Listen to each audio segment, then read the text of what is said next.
She was known as the Bearded Woman of Georgia, a towering slave with eyes that refused to bow. But her curse was not her face, it was her womb. When her master's daughters could bear no children, he turned to her, commanding her to breed their bloodline with her own. In the humid air of Clay County, Georgia, 1849, whispers spoke of a slave unlike any other, a woman with a thick, coarse beard that grew along her chin like a mark of divine punishment. Her name was Dinah, and her master Silas Wren saw her not as a woman, but as an omen. Dinah was strong, broad-shouldered, with hands hardened by fieldwork and childbirth. Her strange appearance made her both feared and mocked by other slaves. Some said the devil himself had kissed her mother's belly before birth. Others claimed Dinah was cursed by an ancestor who had defied a master. Whatever the truth, her existence drew stares, and her silence drew dread. Silas Wren was a man obsessed with legacy. He had 3 daughters, Margaret, Eloise, and Clara, each beautiful by the standards of Southern gentility, yet barren. No child had survived past birth in the Wren household for nearly a decade. The family line was fading, and so was Silas's sanity. In the evenings, when thunder rolled and the cicadas fell silent, Silas would sit on his porch with a Bible open, his trembling hands brushing over verses about fruitfulness and sin. He had read somewhere, or perhaps invented it, that God sometimes worked through impurity to test the faithful. One night, he called Dinah to the house. The other slaves heard the screen door creak open, but no one saw her come out until dawn.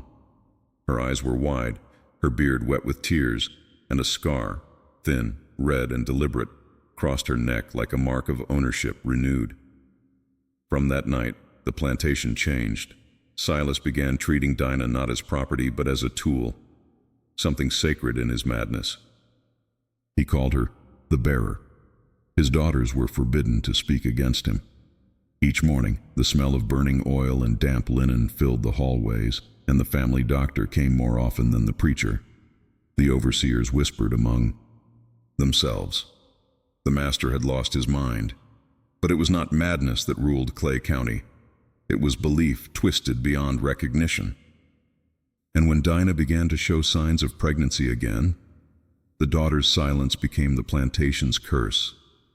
If you lived in that house, would you have spoken or stayed silent? The Wren sisters had been raised in a house that smelled of lavender, sweat, and secrets. Margaret, the eldest, had once been engaged to a Charleston merchant, but the union ended after 3 miscarriages. Eloise, the middle child, was quiet, prone to fainting spells. Clara, the youngest, was the only one who ever questioned her father, aloud. After Dinah's pregnancy was revealed, the sisters met in the attic, a suffocating space where the dust of forgotten generations clung to their dresses. They formed a silent pact, to obey, to endure, to survive their father's will until his death freed them. But the horror deepened when Silas's demands grew specific. He ordered Dinah to live in the East Wing, where each daughter was to take turns sleeping. For prayer, he claimed, and divine preparation. It was there the daughters realized the truth of his intent. At first, Margaret resisted. Then the beatings began, not just for her, but for the slaves who served her. The screams from the yard became the price of disobedience. Eventually, fear broke the pact of silence. Dinah's belly swelled as months passed. Each night she whispered names of the unborn, as if by naming them, she could save them from becoming Wren heirs.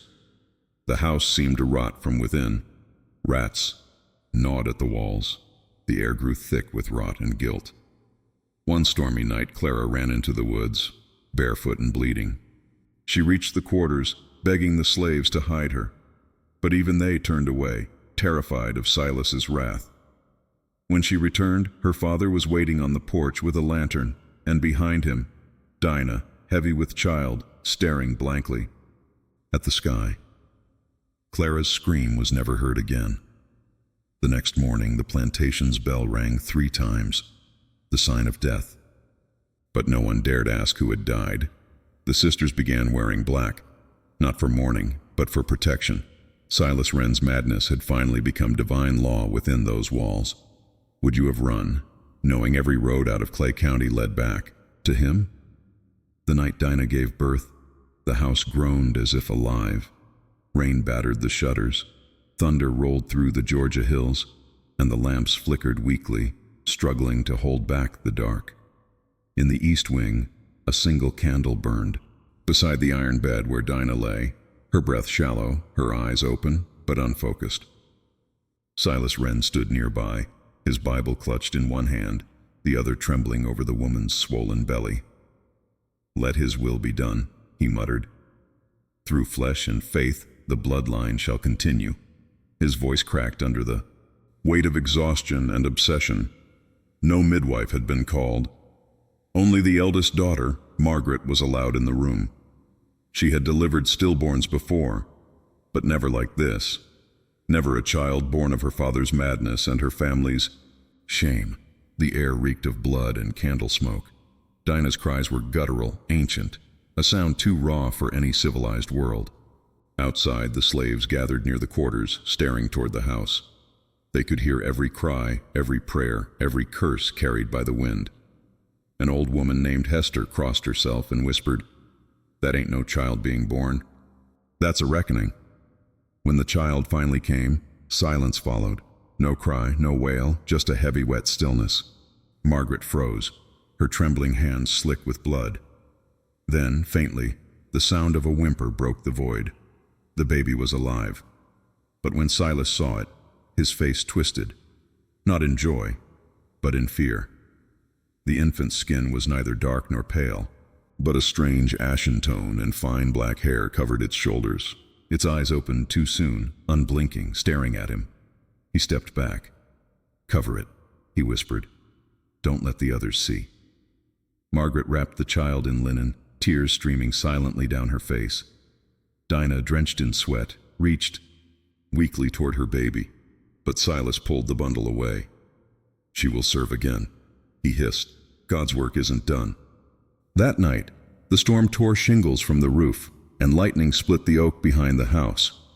In the servants' quarters, the slaves swore they heard a baby crying, not from the east wing, but from somewhere deep beneath the house. By morning, the child was gone. Silas claimed it had been taken by fever. But Margaret knew the truth. There had been no fever, only fear. The family began to unravel, each haunted by the sound of that impossible cry echoing through the walls. And Dinah, she began to smile in her sleep, as if she had seen something no human should. Would you have believed it was God's punishment? Or something far older watching from beneath the floorboards?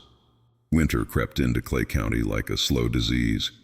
The fields turned gray, the air sharp, and the Wren plantation fell eerily silent. Yet within the mansion's crumbling walls, Silas Wren's madness only deepened. He no longer prayed in church. He prayed in the east wing, on the same floor where Dinah had bled. It was said that he spoke to the child he had buried.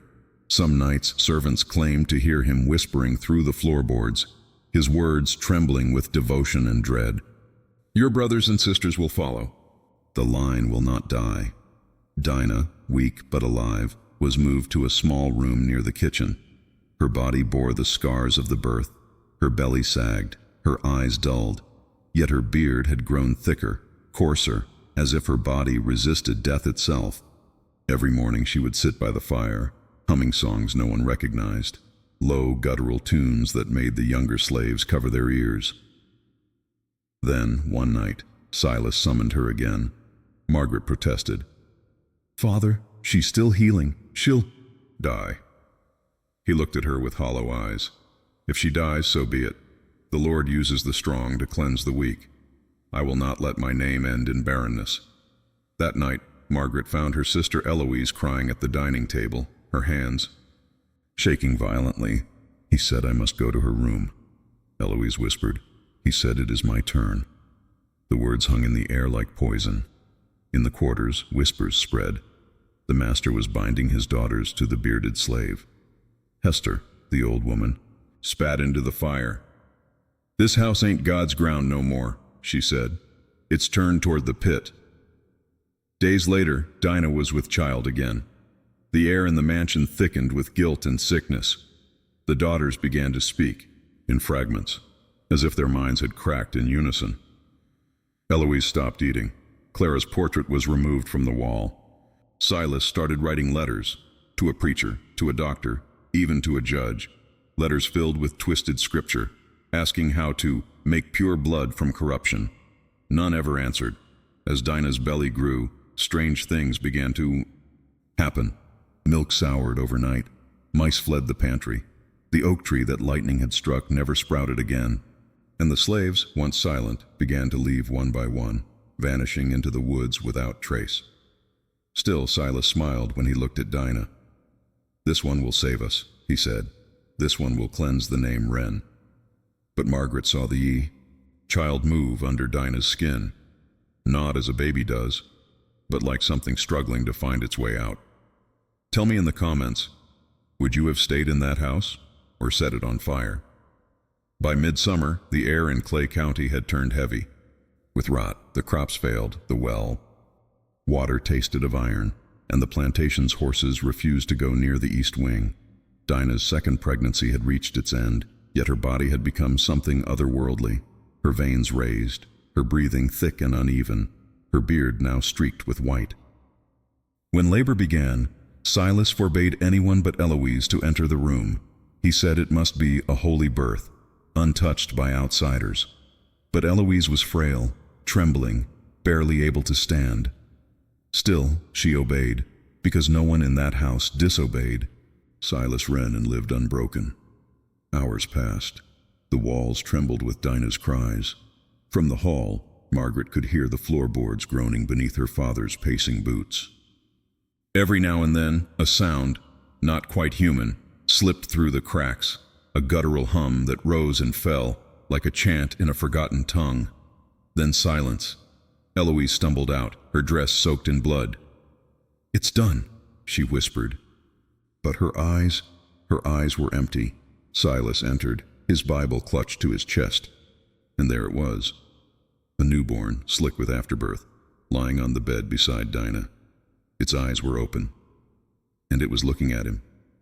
It wasn't the blank stare of an infant. It was recognition, awareness. The lips twitched. Then, in a voice that seemed to come from the pit of the room itself, a single word escaped the baby's mouth: "Father." Silas staggered backward, the Bible falling from his grip. Eloise screamed. Dinah, drenched in sweat, turned her head toward the sound and smiled. The next morning, the doctor who was summoned to confirm the birth was gone. Before sunrise, he left his instruments behind, still wet. He told no one what he had seen, only that he would never return to that property again. Within days, the child began to change. Its eyes darkened like burnt amber. Its voice, faint but growing, began echoing from the cradle at night. It didn't cry. It whispered. Words no one understood. The house servants swore they heard more than one voice. A man's voice, low and commanding, speaking through the child's mouth. Silas refused to call it evil. "It's the mark of divine favor," he said, his face pale and wild. But Margaret began sleeping with her door locked, clutching a silver cross that had belonged to her mother. In the corners of the house, mirrors cracked. Dogs howled until their throats bled. The east wing was sealed, its door nailed shut. Yet every night, the whisper returned. "Father." And each time it sounded closer. Would you have dared open that door, or prayed it stayed shut forever? By autumn, the Wren plantation had become a hollow echo of what it once was. The cotton fields lay untended, the barn doors hung open, and the smell of decay clung to everything. A rancid sweetness that made even the crows avoid the roof. Inside the mansion, footsteps seemed to follow whoever walked its halls. Yet when they turned, no one was there. The slaves had begun to vanish. One by one, they disappeared into the pine woods without warning or trace. Hester was the first. She had been with the family for 30 years, midwife and healer, but one morning her bed was found cold. A trail of footprints led to the edge of the swamp and stopped. Then went Jonah, the stable boy, then the cook. By the third disappearance, Silas ordered the doors locked after sunset. "They've gone to the devil's service," he said. "They'll find no redemption outside these walls." But the truth was simpler. They were running from what had taken root inside the house. Every night, the whispers from the sealed east wing grew louder. Some said they could hear two voices now, the child's and Dinah's, murmuring together in a rhythm that wasn't quite speech nor prayer. Margaret swore that once she heard her own name whispered through the walls. Eloise grew sickly, her body wasting away as if something were feeding on her spirit. She wouldn't sleep, only sit by the window, watching the tree line where the missing servants had gone. "They're not gone," she told her sister once. "They're waiting. He sent them out there to dig." "What are you talking about?" Margaret asked. Eloise looked at her, her voice barely a whisper. "He wants a tomb, not for the dead, but for what's coming." Silas had indeed begun ordering strange work done in the woods, digging pits, hauling stones, building something he called the foundation. When asked by what remained of his overseers, he said it was a house for the righteous born. Dinah, now silent and pale as marble, was kept locked away with the child. No one saw her eat, yet she did not die. The smell of iron, blood, old and thick, began to seep beneath the east wing door. Then one morning, the overseer found his tools scattered across the fields, the mule dead in its traces, and a symbol carved into the soil, a circle crossed by 3 lines. That night, Eloise disappeared. Her bedroom door was still locked from the inside, her window shut tight. But her shoes were gone, and on her pillow lay a single black hair, coarse and curled. The house of Wren had begun devouring its own. If you lived there, would you believe it was curse or justice catching up at last? By the time frost coated the windows of the Wren mansion, there was hardly anyone left to witness what Silas was building. Deep in the pine woods, beneath the constant hum of cicadas long out of season, he had carved a clearing where the earth sank in uneven layers. There, hidden from the county's road, stood a structure of stone and timber, half cellar, half shrine. The slaves who remained called it the house beneath the pines. No one knew how it had been built so quickly. Some said the missing workers had been buried within its walls. Others swore they heard hammering long after midnight, even when the air was still and no one was seen entering the woods. Margaret followed her father one evening, keeping to the shadows. She watched as he knelt before the new structure, his lantern casting a weak orange glow on the crude doorway. He carried a bundle wrapped in white cloth. She couldn't see what was inside, only that it moved, slightly, like something breathing. He disappeared inside for nearly an hour. When he returned, the cloth was empty, and his face was radiant, like a man who had looked upon God and come back convinced. That night, the east wing fell silent for the first time in months. No whispers, no crying, only the steady creak of the mansion settling under its own guilt. Margaret tried to sleep, but dreams clawed at her. Of her sister Eloise standing among the trees, her skin gray and her eyes hollow, holding a small figure wrapped in linen. At dawn, Margaret followed the faint trail of her father's boots through the frost and into the pines. The deeper she went, the quieter the world became. Even the wind seemed to hold its breath. She reached the clearing, the air thick and metallic like rust and rain. The doorway of the new structure was open. Inside, the ground was damp. The walls were marked with symbols, circles intersected by crosses, drawn in something dark and sticky.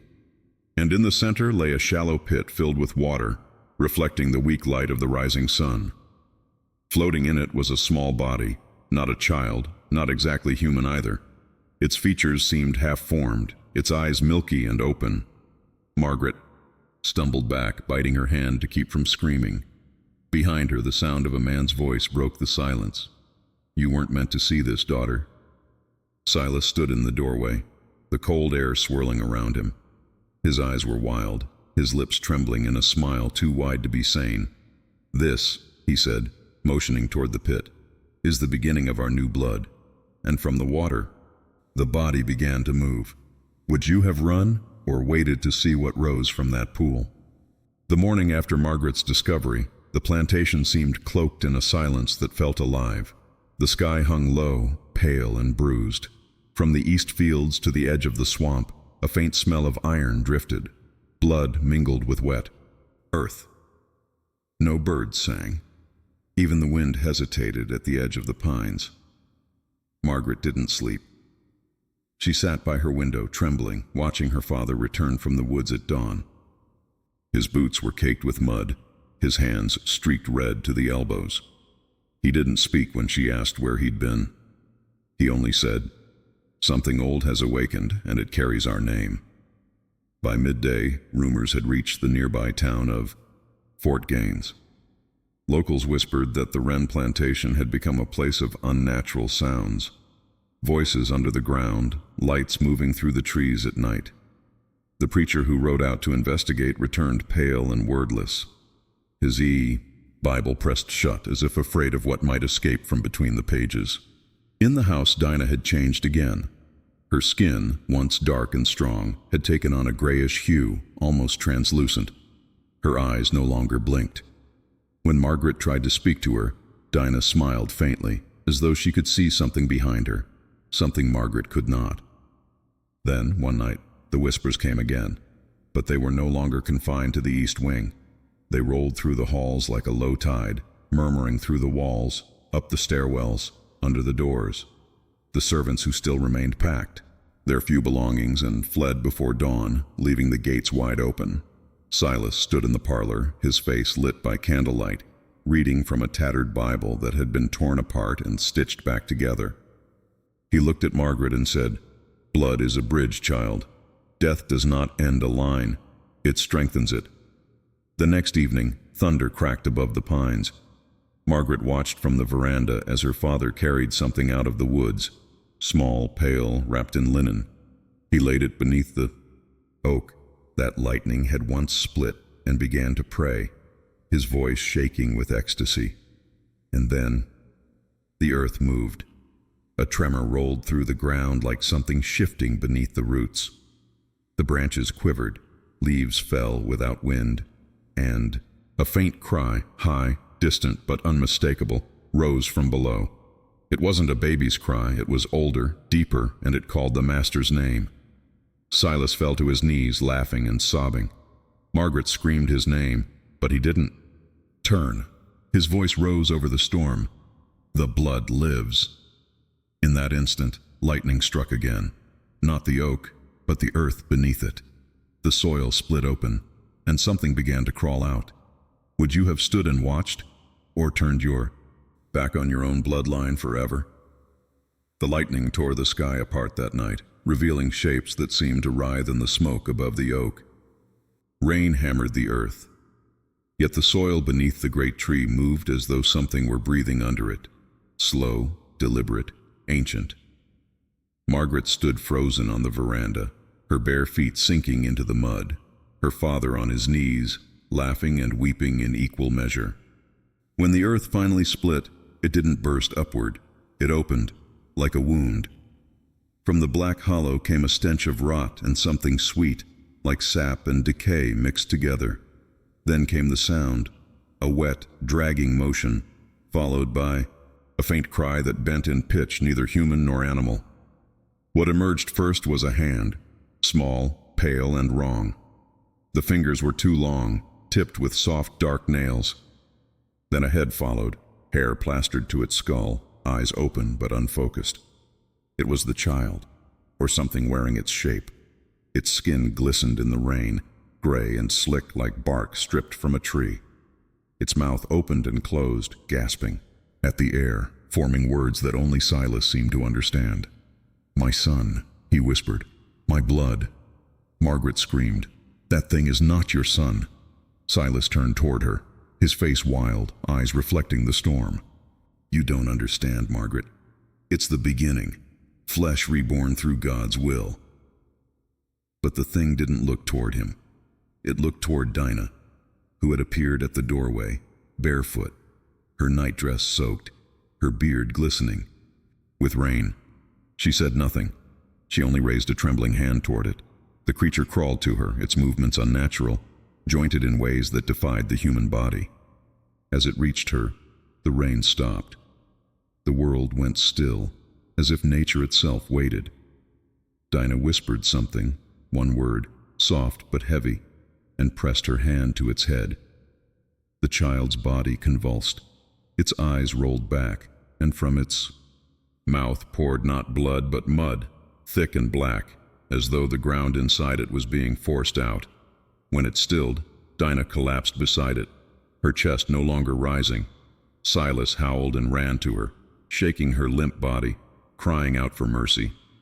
But as Margaret watched, she saw the roots of the oak twisting through the soil, curling around the bodies of both woman and child.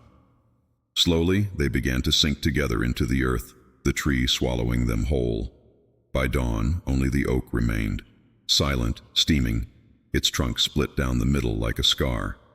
Silas fell to the ground beside it, muttering prayers to a God that no longer seemed to hear him. Margaret turned away, her mind fracturing under the truth she could no longer deny. The curse wasn't just on Dinah, it was on the Wrens themselves. If your bloodline demanded such a price, would you have let it live, or buried it yourself? Winter came early that year. Frost crept up the windows like thin veins of glass, and the once proud Wren plantation sank into ruin. The servants were gone, the animals dead or scattered.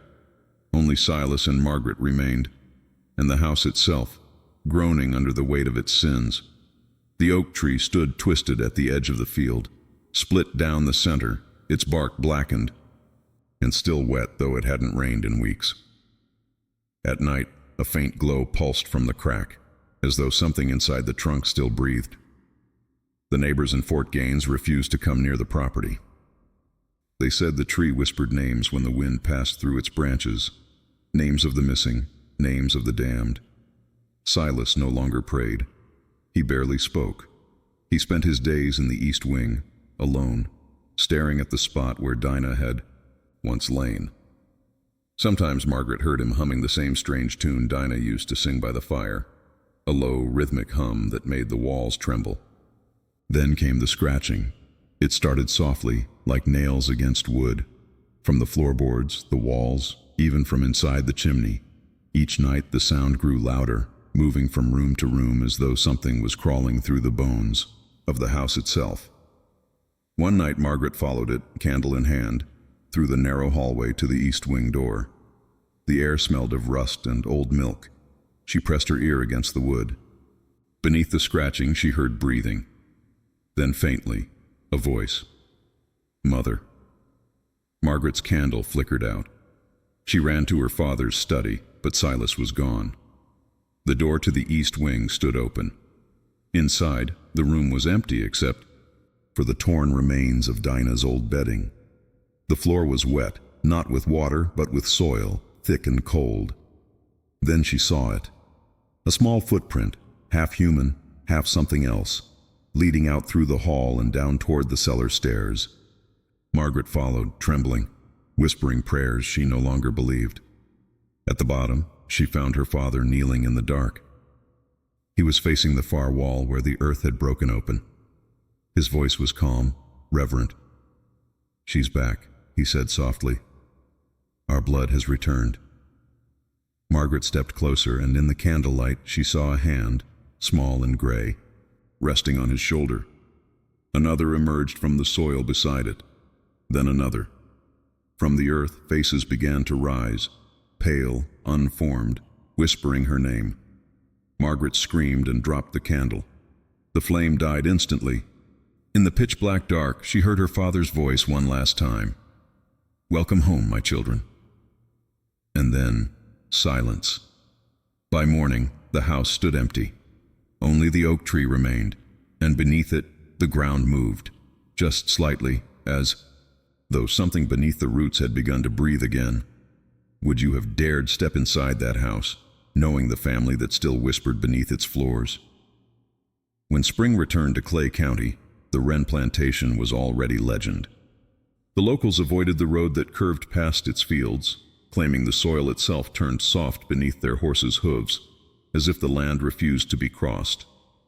Children were warned not to look toward the oak at dusk, for those who did claimed to see shapes moving within the trunk, pressed against the bark as if trapped behind thin glass.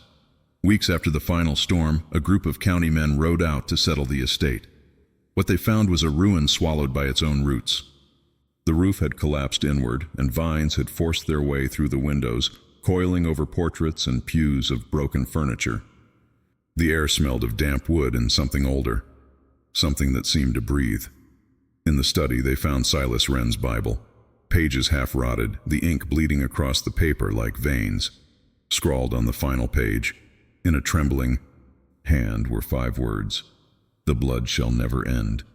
No bodies were ever found, not Silas's, not Margaret's, not Dinah's.